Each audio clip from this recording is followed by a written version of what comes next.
Good evening, YouTube. Hardball Crazy come back to video.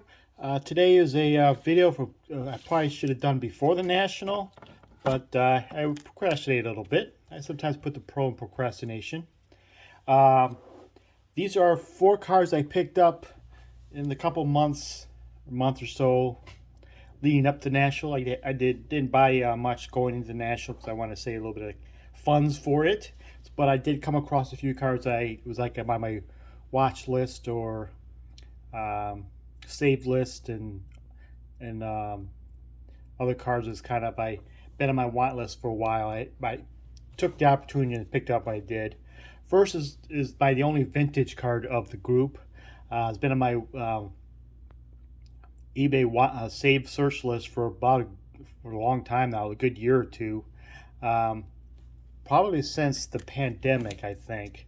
When the Toronto Blue Jays um, could not play in Toronto. They played in Dunedin for a while, and they played in Buffalo for a while before being able to play in Toronto. So I wanted to get a card of Dunedin and to get a card of Buffalo for my card collection just to have them.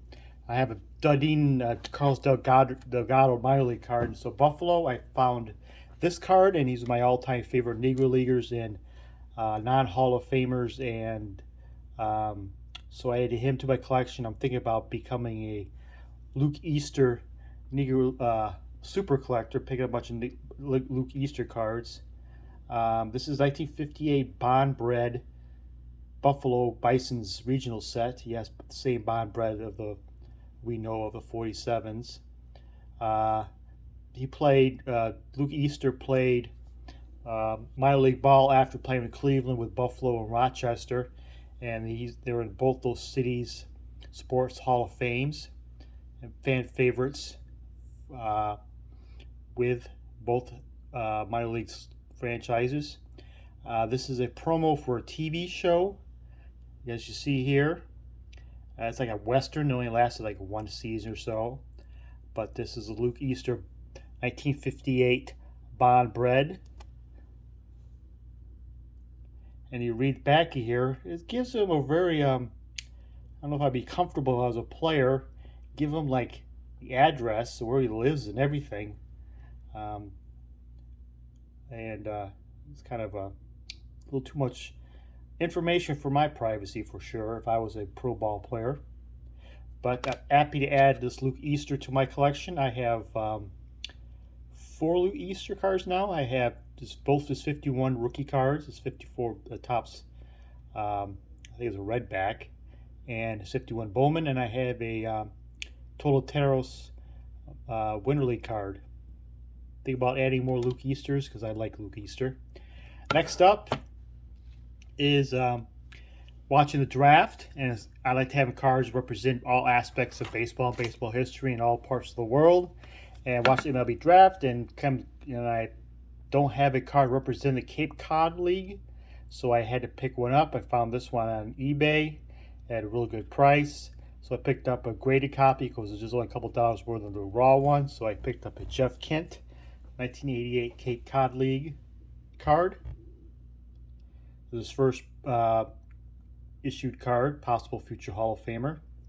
If you don't familiar with the Cape Cod League, baseball's been playing the Cape for about over 100 years or so, and post World War II they started the league, mostly amateur league and stuff. By 1960s came around, it was affiliated with the college NCAA, and by the 1980s they went to a wooden bat league, as you see here.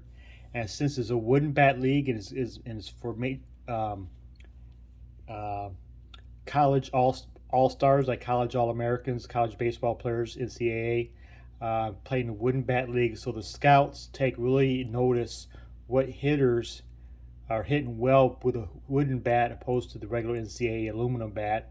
So it's a very prestigious um, league. This has like over 1,600, I think, major leaguers has played the Cape Cod League, and it's been affiliated with NCAA for many years. And scouts always watch the the Cape Cod League to see him play against the top players in the country and to see how the hitters do with wooden bat.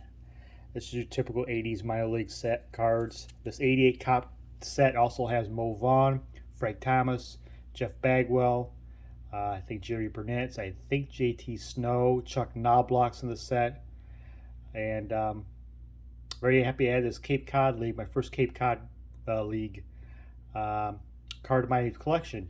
And the movie years ago, Summer Catch, with Freddie Prinze Jr. and Jessica Biel, and I can't think of the other main actor. That was movie taking place during the Cape Cod League.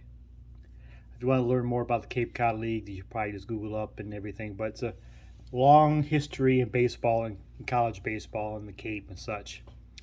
Last two cards is from 2005, Fleer National Pastime. It's one of Fleer's last sets that came out, and I picked up this Carlos Delgado card. It's the white parallel, and the white parallel is numbered to the uniform number. Delgado's very underappreciated, underloved, all-time great of his era, and like to see him get more love. It's kind of curious, all the sets, all the parallel, the white parallel version of the set, numbered to the uniform number. So what happens when a player has a uniform number of 0? What do they do now? Just not include them? I don't know. Just random thought in my head. And my last card is from the same set, but it's an insert set. And for my Hall of Fame collection, I try to get Playing Days Hall of Fame cards of everybody, but some players are out of my budget, and it's almost impossible to find. And so I use a substitute sometimes for it. So this is going to be my Ed Delahanty card. And this is from the 2005 insert set, Beltway Baseball. 2005 is when the Montreal Expos officially moved and started playing in Washington. So this insert set of 10 to 15 cards shows a history of baseball in Washington. With the set has players, politicians, owners, and so forth. And I wanted to get Ed Delahanty to be a cool card to have this in my set. And it's numbered, where is it at? It's numbered to 202. Why 202? Because that is the area code of Washington, D.C. How cool is that? So this is my Ed Delahanty card, Big Ed. And since I can't afford a regular Ed Delahanty Playing Days card, and they're cool, I like having sets, insert sets, kind of timely. Shows a part of the baseball history that comes out and releases, and kind of shows that, and shows the history of baseball and so forth. And it'll be a cool card. Thank you for watching, and have a good night.